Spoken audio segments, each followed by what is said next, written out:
Hey, it's Les from the TV Dudes. This week, I got to chat with Luke Cage actor Justin Swain about what it was like playing Detective Bailey, how he made the choice between theater and visual arts in college, and why he chose to expand into directing, producing, and writing. Hope you enjoy.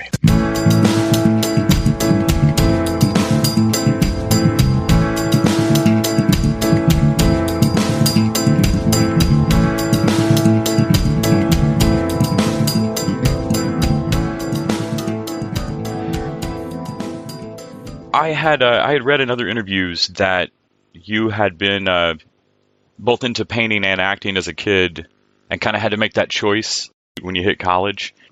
Can I ask what tipped the scale for you? It was actually pretty funny. My mom actually said to me, she goes, Justin, I was looking at your painting and your acting, and what do you think you're going to move forward with? And I was like, I don't know. And she goes, I think you should do acting. I went, yeah, I think I should too.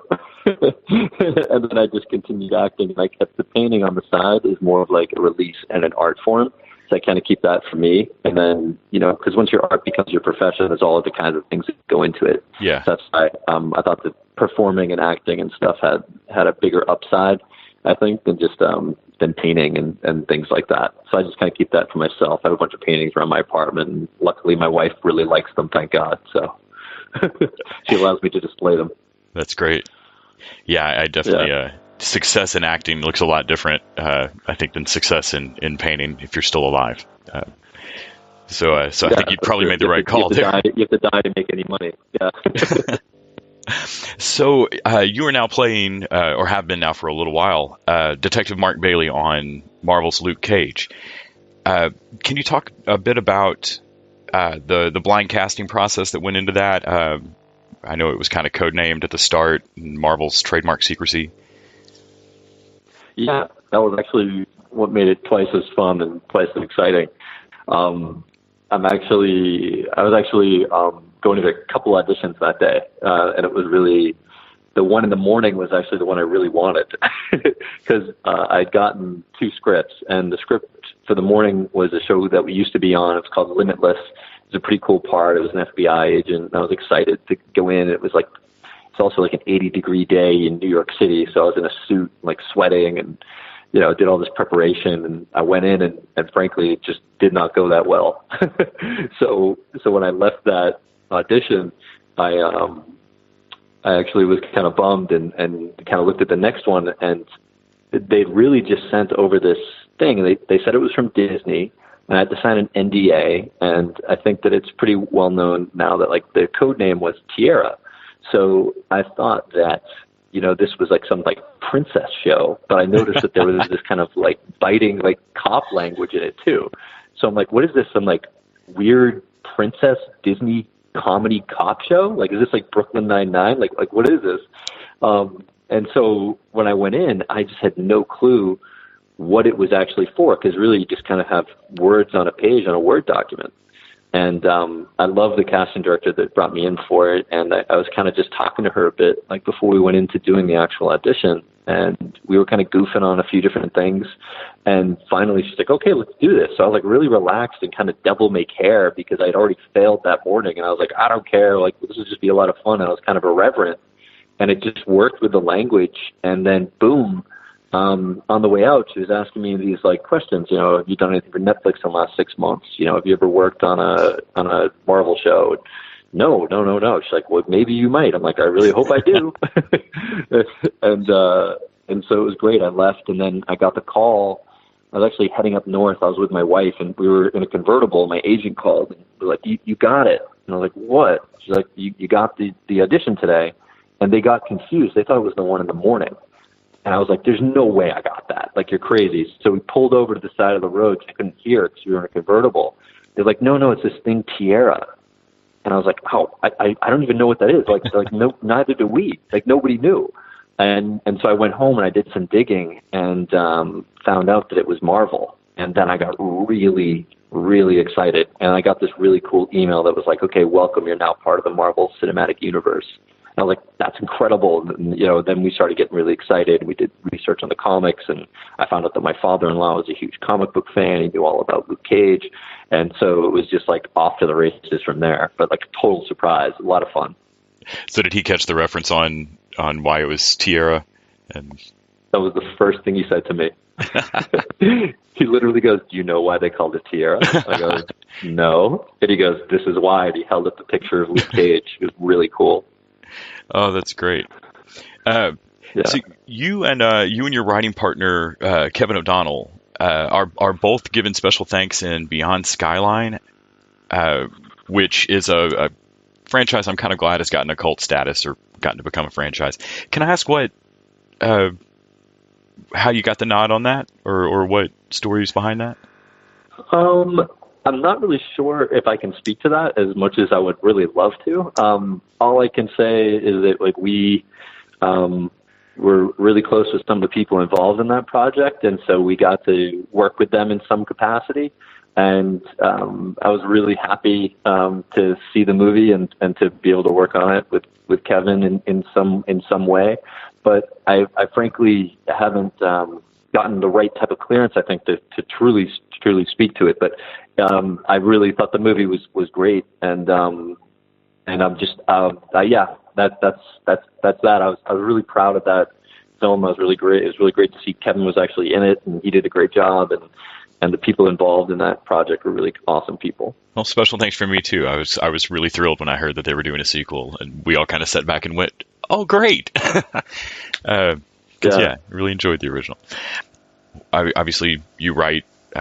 You've acted in things from Luke Cage to The Post to Law and Order. You also produce. What's the through line for you that you love about all of these facets? I think they all improve on each other, and they allow you to do it like long term. You know, the thing I think now in like creating a career, it's kind of like on Broadway, you have to be a triple threat. You have to be able to write. You have to be able to dance and act and sing and do all those things.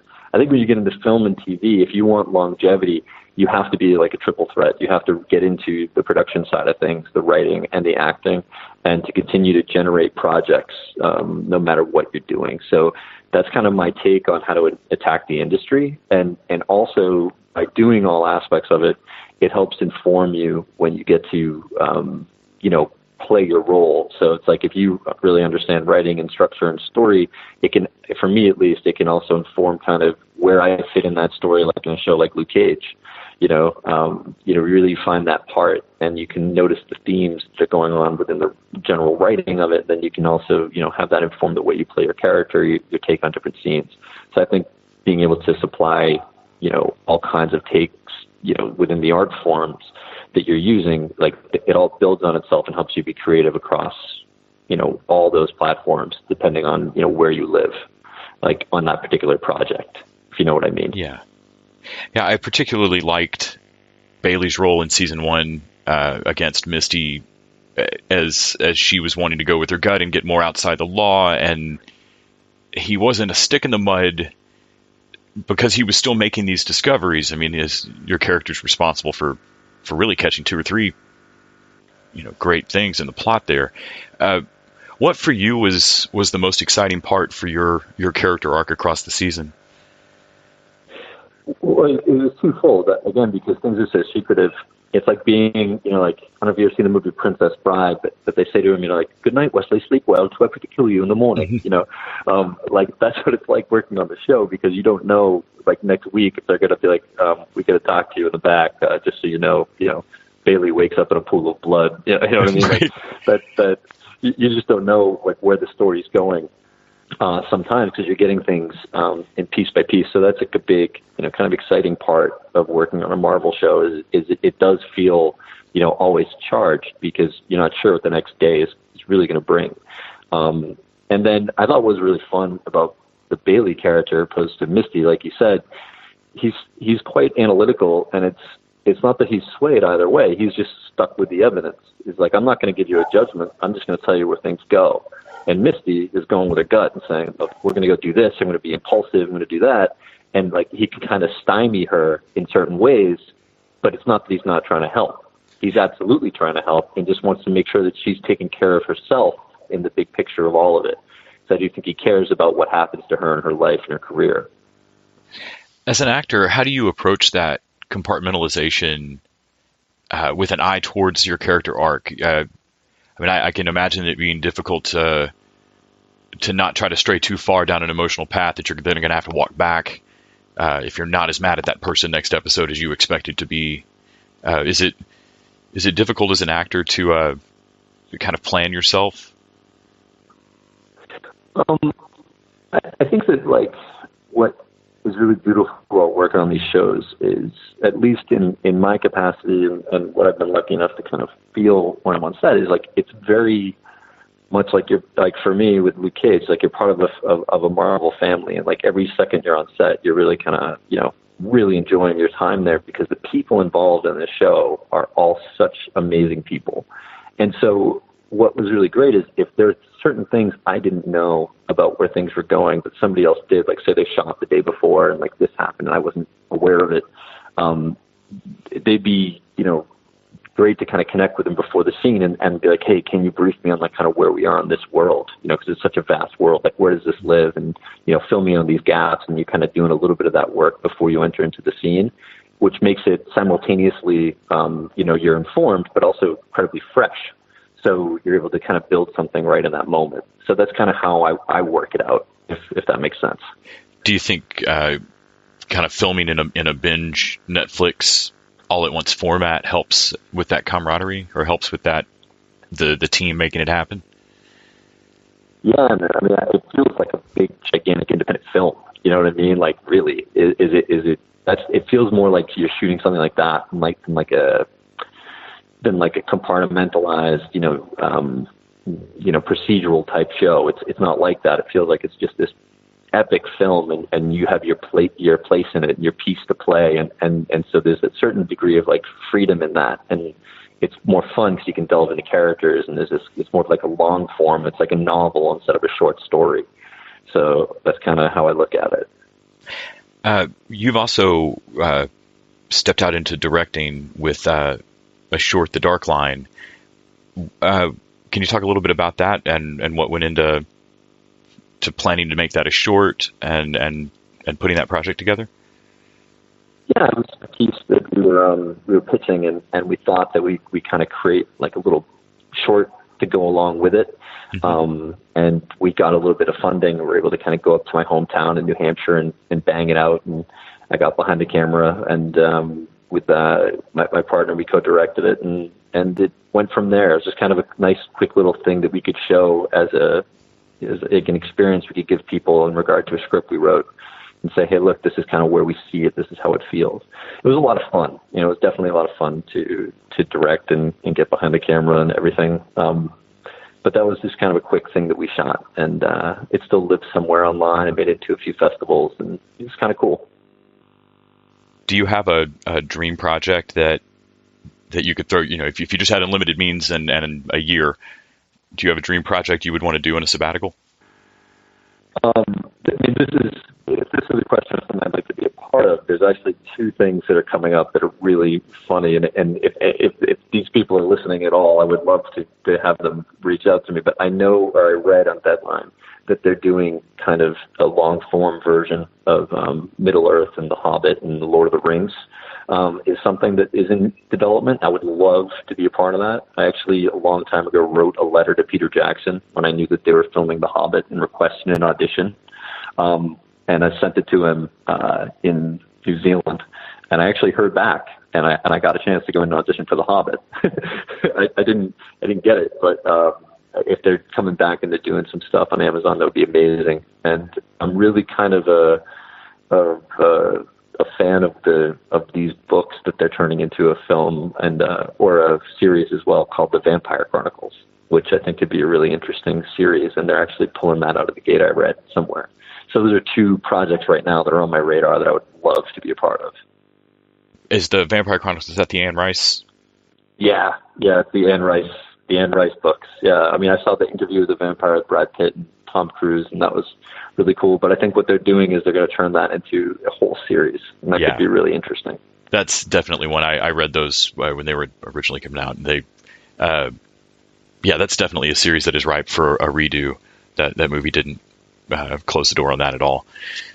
Well, Man, I can't thank you enough for taking out the time to talk to me today. I can't wait to see season 2 of Luke Cage, which I'm sure we'll all do in a weekend and then discuss on a Monday. Yeah, man, I mean, it's going to be an amazing season. It's gritty and action-packed and raw, and I don't know if you saw the recent trailer that came out, but like you can see, there's some pretty seriously interesting new villains that kind of take over Harlem, and everyone's dealing with power and you know what it means to be, you know, famous and what that does to you on the inside as opposed to, you know, what you're projecting on the outside. It's going to be an amazing season, so I'm wicked excited for it myself. Do you have any other projects after Luke Cage on the radar that you're excited about? We're just lining stuff up now to see what kind of happens after the premiere, and you know, I think the post is out now on iTunes and everything. So that's been cool to have kind of floating around. Having a chance to work with Spielberg and everything, that was neat. But nothing right now on the horizon. We're just got some stuff coming up after the premiere, and we're going to go from there. Well, thank you again. Thanks, man. Thanks for spending the time with me today. It was great talking to you.